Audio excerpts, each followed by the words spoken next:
Good afternoon, lads. How are we? Hey, mate. Yeah, good, thanks. How you doing? I am not too bad. I'm not too bad. How's you, Chris, man? I am, yeah, I'm also good. Thank you. Lovely stuff. Right. So, people following this series, I feel like it's quite rude to ask, please introduce yourselves. I think it'll be silly if people watching this and not know who you are, but please introduce yourselves. That'll be lovely. Sure. Well, I'm Chris. I play bass in Enter Shikari. I'm Rob, and I play the drum set in Enter Shikari. Yeah, you do. Thank you very much for hopping on today, boys. Obviously, I've summoned you on here to chat about all things small venues, independent venue week in particular. This past year has been an absolute, I don't even know a fitting curse word to describe how awful it's been for some people, whether it be industry, for the jobs, for the performers, for people who work on stage and off stage. It's been absolute hell. However, we're supposed to be celebrating as normal this year for Independent Venue Week 2021. And it feels quite strange that we're doing it from here, from our bedrooms, and we should be out there instead. It's Wherever wrong. we should be. It's wrong. It feels blasphemous in all senses, and it feels uncertain. However, there's a little bit of light in the tunnel, and I think it's given loads of people a great chance to reflect, especially the guys of your size, to reflect on really where you came from. I was really young when you first started out. I was like, what? I must have been 4, maybe 5. When you were playing venues like the Horn. Yeah. Yeah. No, I'm calling me. We'll ignore that. But I mean, like my sisters were aware, obviously, like my sisters were showing music like you guys and like Hadouken, Shikari, all that. I was all passed on to it for years, but I never really got to go to a proper gig until I got to places like the Flag in Watford or the Horn in St Albans. And that was only when I was 16. The Flag. Yeah, we played many a good show in the Flag. Yeah, man. It's great. It's handy that it's right next to the station as well, that one. Yeah, that was like my first ever proper gig experience. It was 2016 and it was Lower Mount Atlantis. The hell were nervous. And that was like such a new environment to me. And even then, I first saw you guys in 2016 supporting Bring Me at the O2. And that was so weird for me, knowing that a band of boys that were down my road could play a venue like that, supporting a band like that. That just completely just like rewired how I thought about live music. And it was just so cool. Well, we've played plenty of the other sides as well. You know, talking about the Flag, I remember particular shows in there where it's literally just the bands watching each other. Because like you get the only paying person through the door was the sound guy's girlfriend or something. Yeah. So no, we certainly cut our teeth, as they say, in those smaller independent venues. Totally. Like, I mean, were there any, it's such a, I'm not asking what your favorite venue is, because I feel like that's quite snobbish to ask on any regard, but like, has there ever been like any standout moments when you first started, you know, I hate to use the phrase cutting your teeth, especially in venues like the Horn or Hemel or Watford, anywhere at all, really? Like, how did you build up from that as such a young band? There's one place in Hitchin called Club 85. Yes, yeah. Yeah, I always remember that's a great venue. Like, it's a good shaped room, good size stage for the size of the room. And I remember us playing there and seeing the queue outside the front before the doors were opened. You know, it was all the way up the street. Yeah. And that was one of those moments like, this is exciting. This is going somewhere, you know. Yeah, I remember that.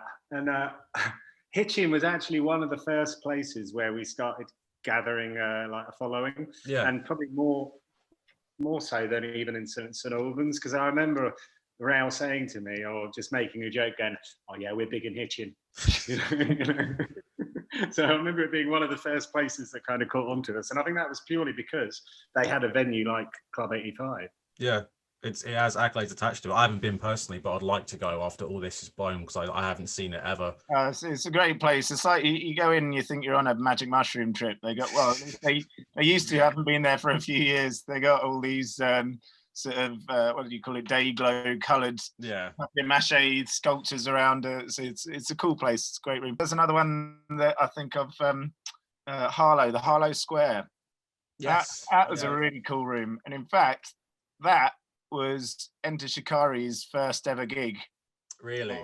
I had recently broken my collarbone, so I wasn't actually I was there, but I wasn't actually playing. Oh mate. The show. It didn't stop me from getting in the mosh pit, though. I remember that. Hero.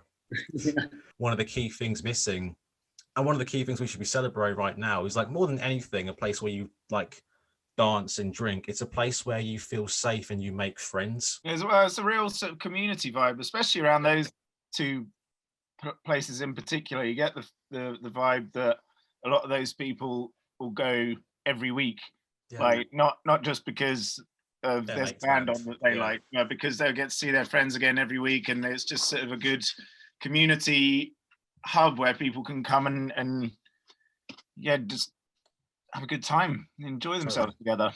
Yeah, isn't it? It's like I always remember that it was just a place where you could go to be with like-minded people.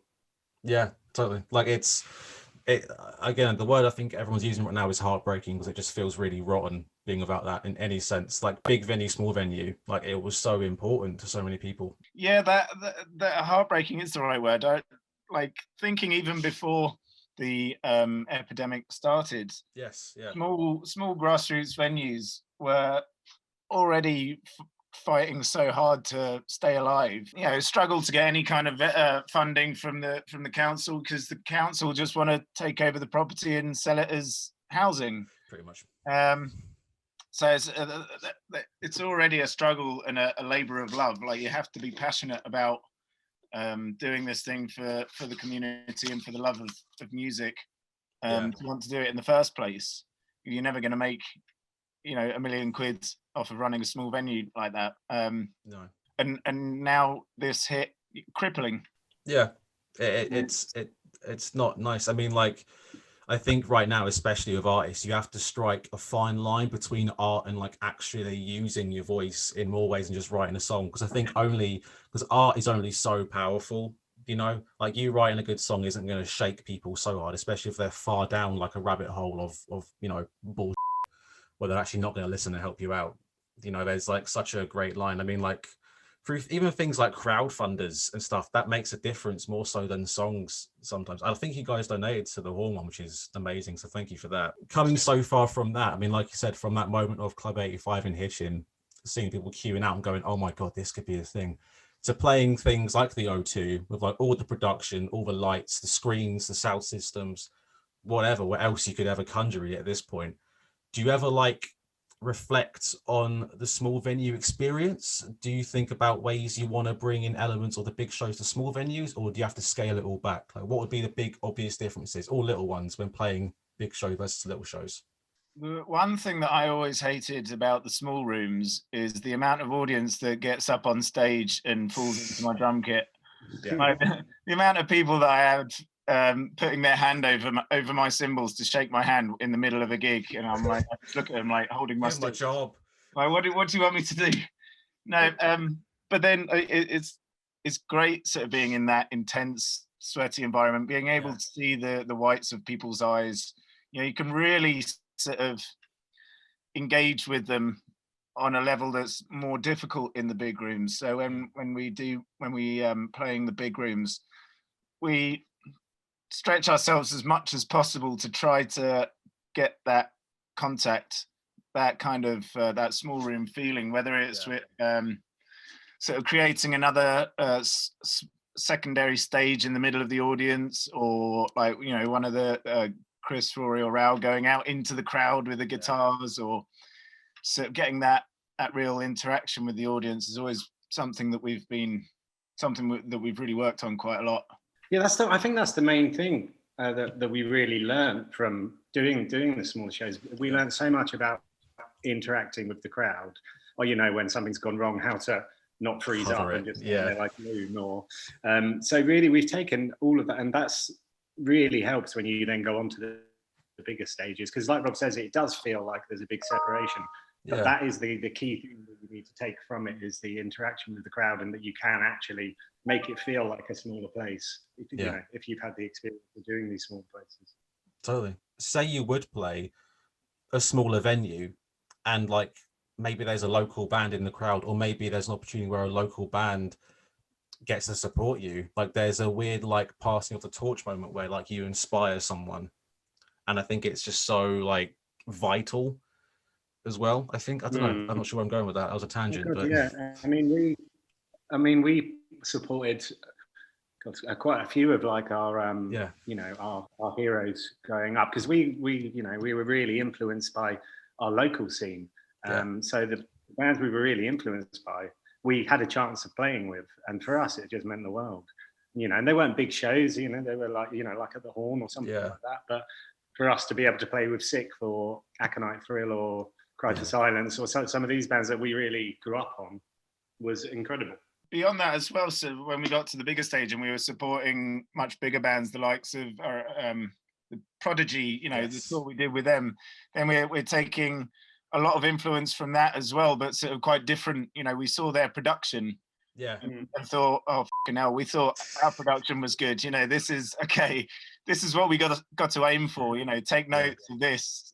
So we're constantly being inspired and by supporting people, and it's great to think that other musicians would take that from us. Totally. Like, I think I feel like you must be careful with that. You don't want to think every day, oh, people are inspired by us. But I think if you keep that in your heart, but like if you keep it in your heart though, it's just like a lovely reminder, because especially like I keep on saying, it's all been the same amount of time without this for everyone. You can all feel hopeless. Like, we're only human at the end of the day, regardless of the audience size or the size of the room. It's still the one thing we're lacking. And I think it's so sweet to know that, like, even the big bands are forever taking notes. I find that so fun. We're music fans, so like we are massive fans of other musicians and bands and artists. I think that's one thing that we've always tried to make clear to our audience, is that like we're the same as you.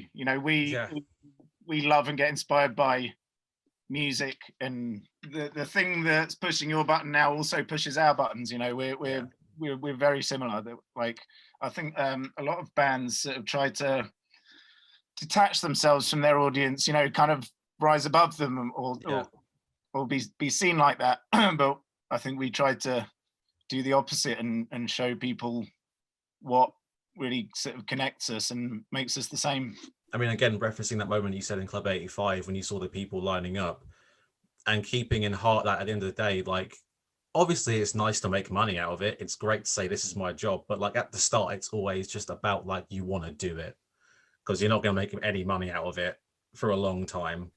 That's the harsh reality of it. You lose more money. Absolutely. I mean, there were some places that we had to pay the venue to be able to play, pay to play. Like, if we didn't bring enough people through the door to buy drinks behind the bar, then they'd ask us to pay, like, I don't know, 100 quid or something. Yeah. But I think you're right, though. I mean, this is essentially for us, and this is something we've said quite often, but it is just a hobby that's got ridiculously out. I mean, was there a moment of like, I mean, obviously it takes a long time. Was that like upwards from there, Club 85, or was it like stagnant, big and hitching? And then a little bit later on, you got lucky, Was it like moments where you felt like kicking the can after that? I mean, we'd have to, I think we'd go back to places 5, 6, 7 times, play in the same room. And maybe by the 7th or 8th time, we'd start to see more people coming. So that was just the natural way of doing it for us. We just got in the van and we drove and we went and played. And I mean, I remember one place up in Guisborough, which was a hell of a pain to get to for us. It was about a 6-hour drive, and we must have done it about 8 times. A tiny little place, and it just grew and grew, and it was like really organic. The first time there was probably 6-7 people there, and then by the 8th time we were up to like 250. Yeah, I mean, like, it's part of the process, isn't it? I mean, even the van, I think, is so symbolic of what you want to be. There's always like, that's like the classic iconography, like, oh yeah, we're a band in a van, and it's just like, we've made it. Yeah, there was it did get to one point when we knew we were getting somewhere with our audience. We were quite clearly building an audience up and down the country.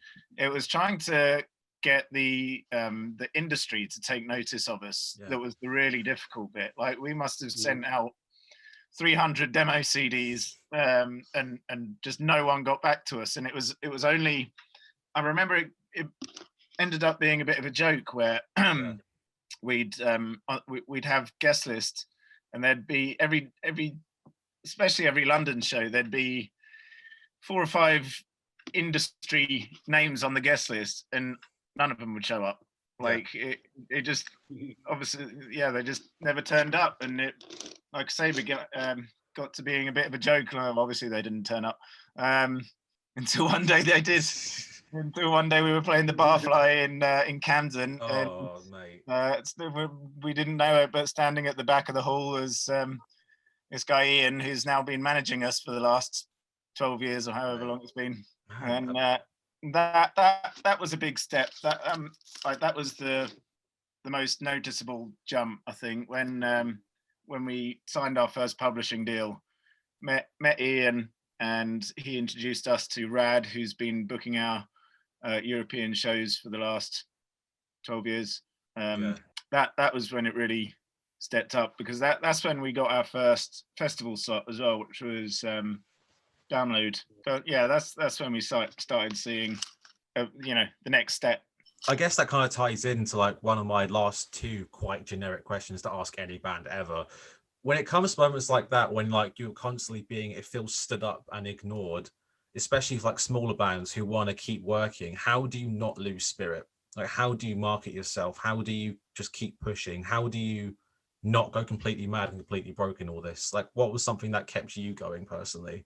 Well, the thing is, even if the industry people weren't turning up, we still had an audience of 150 people there having the time of their life, really loving the show, and that's what kept us going, because we were having such a good time. We're rocking our asses off on stage, and the crowd are jumping around and jumping on stage and landing on my drum kit, and they just for the love and the passion of it. I think Rob's right, and I'd agree. I mean, even in the shows that where there was no one there, it was fundamentally it was still bloody good fun to get off the stage and play some music, and that was it. It was just the knowledge that there's always another gig. It doesn't matter, some are going to be better than others, and more people are going to go show up to others. But equally, fundamentally, it should just be fun, and that's why we should be doing it. Yeah, it's like, I think one of my friends in a local band said that playing to empty room is just like the ultimate dress rehearsal or something like that. Exactly. It's like you got everything you need. You're loud and like you're dressed up or anything, and no one's there. You can just be like, okay, let me break my voice. Let me see if I can hit the high note. If I don't, I'm never doing it ever again. We played some of our best shows in like to nobody. Because we were just like, sorry, let's just go out there and we'll try new things and we'll just have a blast. We often came off going, bloody hell, that was good. I think we'll do that in front of some people next time. Floor shows, we'd just go, you know what, there's no one on the floor, so let's just move everything down to the floor. Like drum kit and everything just set up in the middle of the room, just get drunk and have fun. I feel like you're asking for it though. Then if you put your drum kit in the middle of the floor, if there's one drunk person, you're I think you wrapped up there perfectly. Honestly, just keep it for yourselves first, I guess. When you're starting out, just you started like learning for a love, keep playing for a love, and maybe you get lucky, but don't stop just because you didn't. I guess I think that's a good way of looking at it. Absolutely, that's spot on. Like, even if it becomes, in your case, a project that's just gotten way out of control, then I think that's a great excuse in the end, personally. And it's inspiring for me. So thank you for saying that. Thank you for saying it to me. And I guess, like, before I set you all free into the wild for the day, thank you very much for hopping on. This has been awesome. Thank you for chatting about IVW, just the history of the band, especially for someone like me, who's a fan of all these things. The most generic question. Pleasure. Thank you, man. The most generic question to ask: what's happening next for Enter Shikari? What's in the pipeline? What's going to happen now? Yeah, I mean, normally we'd be like, oh, we've got a load of shows to do, and then we'll get back in the studio. But to be honest, we don't know. Yeah. I mean, we do have a load of shows. We've got our tour booked. Don't forget. Yeah, I know, but who knows? Who knows? We don't know at the moment what's going to happen. But all we can do is work with the information that we've got. So we're working towards what we've got planned until someone says otherwise, and then at some point we'll start to write a new material, another album, I guess. Rinse and repeat when you Yeah. can, basically. I think I'm going to try and scalp a ticket for Ali Pali because I've been thinking about it for the past year and I just haven't caved in yet. But I'm probably going to cave in now. I ain't got an excuse, so Yeah. I'll probably be there somewhere, getting kicked in the face. So I'll let you know how that goes down. I'll But look yeah, out for you. I will jump on your drum kit if you dare, mate. But yeah, I'll find a way to get on there. But yeah, boys, thank you again so much for this. Hope you're keeping well. Hope you're keeping safe. Nice See you one. around, hopefully. Take it easy, lads. Thanks very much, man. All the best. You too, lads. Take care. Take it easy.